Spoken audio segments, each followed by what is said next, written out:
All right, I'm going to keep this one short and sweet. Just a quick idea that's out there. A lot of people are talking about like what to do. Do you start a startup? Do you pivot your startup? Do you work on something new? Do you work on something related to everything that's going on here? Do you get into teleconferencing? Do you get into add-ons for teleconferencing? Do you get into ed tech? Do you get into virtual events?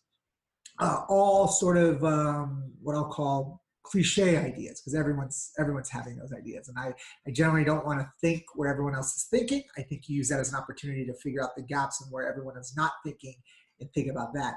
One idea that I wanted to throw out there for anyone who's thinking what's next, what are they going to work on, what would they focus on, what would they do right now?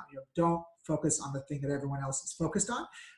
Start to look for the gaps. And one opportunity that I have not seen a lot of people talk about that might be advantageous for anyone who's looking to get into building a product startup is to look at the larger companies that are out there right now, especially startups pre-IPO that are strong, that have good cash reserves, that have a business that will survive and thrive at the end of all of this, even if they are hurt or reduced at current, and think through what they would need.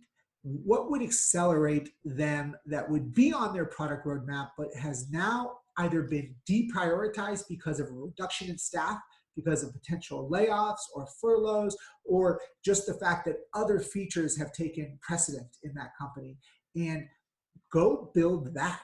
Because when all of this comes back and the markets bounce back and confidence is back and staffing is starting to increase, that thing that would have been on their roadmap that they would have built over these last 9 months that they couldn't, that they always wanted, you could have built it, you could have developed it, and now you could potentially sell it to them.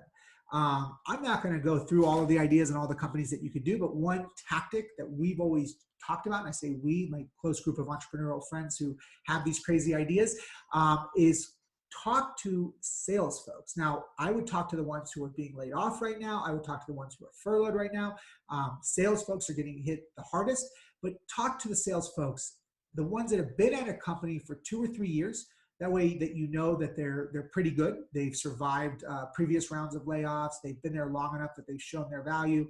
They understand what the company is doing fundamentally on an execution level and on a vision level, and ask them collectively among all of their coworkers, the cohort of sales folks within that organization, what are like the 1 to 5 things that they wish they had, that if they had it, they would have closed more deals.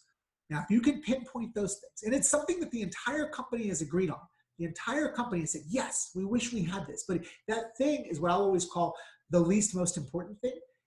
Everyone knows it needs to be done. Everyone knows it needs to be built, but it always sits at like number 6. It never makes the top 5.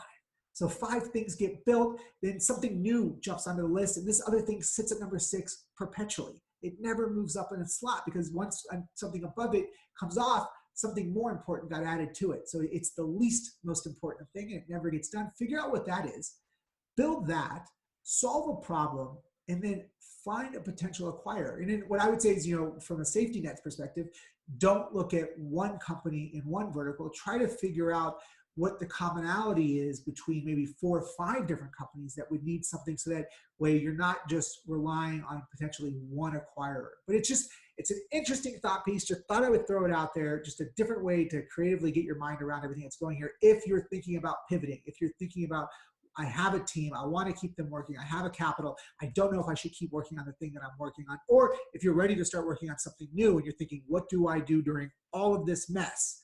There's the idea for you. Take it, use it, let me know what you did with it, and we'll see you on the other side. All right, chat later.